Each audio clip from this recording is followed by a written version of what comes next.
Hello guys, അങ്ങനെ നമ്മുടെ ചാനലിലേക്ക് ഗൈസ് നിങ്ങൾക്ക് ഏവർക്കും സ്വാഗതം. അപ്പോൾ ഗൈസ്, നമ്മുടെ വീഡിയോ എന്ന് പറഞ്ഞു കഴിഞ്ഞാൽ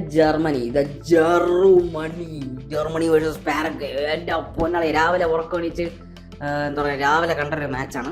പെനാൽറ്റി ഷൂട്ടാണ് ഞാൻ കണ്ടത്.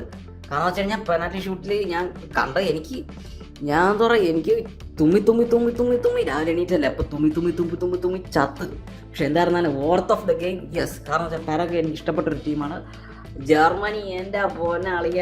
ഞാൻ ആദ്യം ഒരു കാര്യം, ഒരു ടാഗ്ലൈൻ പറഞ്ഞത് ഞാൻ പറയാം ഗൈസ്. ടീമിലെ ഒരസിലോളം തട്ടുമുട്ടുമായിട്ട് വന്നു ഉറുഗ്വേ.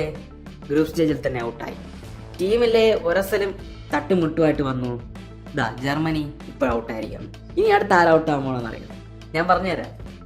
പോർച്ചുഗൽ ടീമിലെ തട്ടുമുട്ടൽ ഒരസലുമായിട്ട് പോർച്ചുഗൽ നിൽക്കുകയാണ്. ക്രൊയേഷ്യ നോക്കിക്കോ, ക്രൊയേഷ്യ പോർച്ചുഗലിനെ അടിച്ച് നിരത്തി ഭിത്തിയിലൊട്ടിച്ചിരിക്കും. ഒരു സംശയം വേണ്ട, പോർച്ചുഗലിനെ തേച്ചൊട്ടിച്ചിരിക്കും. അപ്പോൾ ഞാൻ എപ്പോഴും പറയുന്ന കാര്യം എന്ന് വെച്ച് കഴിഞ്ഞാൽ, നമ്മുടെ മുംബൈ ഇന്ത്യൻസിൻ്റെ എക്സാമ്പിൾ തന്നെ വീണ്ടും നിങ്ങളത് കൊണ്ടുവരണം. വലിയ ടീമാണ് മറ്റാണെന്ന് പറഞ്ഞിട്ട് ഒരു കാര്യമില്ല. ടീം കോർഡിനേഷനായിട്ട് കളിക്കണം. കോച്ചും പ്ലെയേഴ്സുമായിട്ട് പ്രശ്നം, പ്ലെയേഴ്സുമായിട്ട് പ്രശ്നം, പ്ലെയർ മാനേജ്മെൻറ്റായിട്ട് പ്രശ്നം. അങ്ങനെ ഒരു ടീം വന്നു കഴിഞ്ഞാൽ ഒരിക്കലും ആ ടീമിനെന്ന് പറയാൻ അവിടെ വിജയിക്കാൻ സാധിക്കത്തില്ല. ആ ടീം പൊട്ടിയിരിക്കും. ഉറുഗ്വേ അതിന് എക്സാമ്പിൾ കാണിച്ചു തന്നു.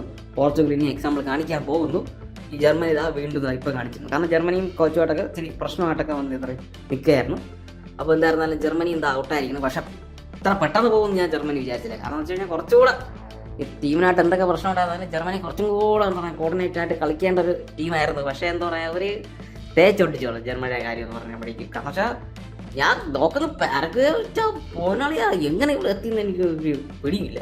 എനിക്കിഷ്ടപ്പെട്ട ടീമാണ്. പക്ഷെ എന്നായിരുന്നാലും പാരഗ്വേ എൻ്റെ പോനോ ആ ഒരു ജർമ്മനി എന്താ പറയുക, വെള്ളം കുടിച്ച് കൊന്നാണ്. പെനാൽറ്റി ഷൂട്ടൗട്ടിൻ്റെ സത്യം പറഞ്ഞാൽ ജർമ്മനിക്ക് ഒരു ആധിപത്യം വരേണ്ടിയായിരുന്നു. പക്ഷെ എന്നാൽ അവിടെയും പോയി. ഈ ഹാവർട്സൊക്കെ എനിക്ക് മനസ്സിലായി വെയിറ്റ് ചെയ്തിട്ടൊക്കെയാണ് പറയുന്നത് പെനാൽറ്റി എടുത്തത്. അത് ആ ഒരു ഗ്യാപ്പിൽ കയറി അടിക്കാതെ ഇവൻ എന്ത് വെയിറ്റ് ചെയ്ത് ഇത്ര ഇവനെ സിനിമ കാണാൻ വേണ്ടിയിട്ട് നോക്കിയാണോ തോന്നുന്നത്.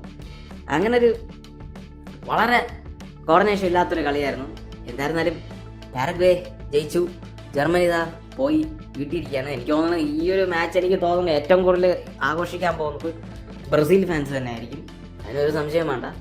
അപ്പോൾ ഇന്നത്തെ വീഡിയോ അതാണ്. കാരണം വെച്ചാൽ ബ്രസീൽ കയറി ജർമ്മനി ഔട്ടായി. It's ഐറോണി. Okay, look at the ഐറോണി എന്ന് നമ്മൾ പറയില്ല. അങ്ങനെയാണ് ഇന്നത്തെ മാച്ച്. അപ്പോൾ എന്തായാലും ഇന്നത്തെ മാച്ചിൻ്റെ കാര്യങ്ങളൊക്കെ എന്താ പറയുക, നിങ്ങൾക്ക് കാര്യങ്ങൾ എന്തെങ്കിലും കമൻറ്റ് ബോക്സിൽ പറയാം. അപ്പോൾ ഗൈസ്, എല്ലാവർക്കും ദുബശീന.